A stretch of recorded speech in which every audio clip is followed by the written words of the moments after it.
হিন্দু সনাতন ধর্মাবলম্বীদের সবচেয়ে বড় ধর্মীয় উৎসব দুর্গাপূজা।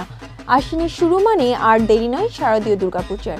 তাই দিন রাত এক করে প্রতিমা তৈরির কাজে ব্যস্ত শিল্পীরা। শৈল্পিক হাতে ধীরে ধীরে আকার পাচ্ছে দেবী দুর্গা, কার্তিক, গণেশ, লক্ষ্মী, সরস্বতী সহ অন্যরাও। আর কিছুদিন পরে প্রতিমার গায়ে পড়বে রঙের আঁচড়। বিরামহীন প্রতিমা তৈরির কাজ করছে কারিগররা। এবার রাজশাহী জেলায় 412 মণ্ডপে হবে দুর্গাপূজা।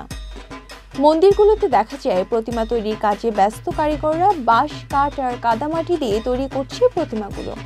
এরই মধ্যে মণ্ডপের কাঠামো তৈরি এবং খড়ের কাজ শেষ হয়েছে। এখন চলছে রং তুলির কাজ করা।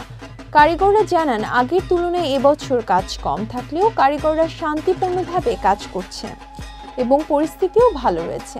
তবে কেউ কেউ অভিযোগ করে বলেন, আমরা ভালো থাকলে দেশের বিভিন্ন জায়গায় প্রতিমা ভাঙচুর করছে, এটা মোটেই কাম্য নয়। বর্তমান সরকার যেন তাদের বিরুদ্ধে দ্রুত ব্যবস্থা নেয়, আমরা যেন শান্তিপূর্ণভাবে পূজা উদযাপন করতে পারি।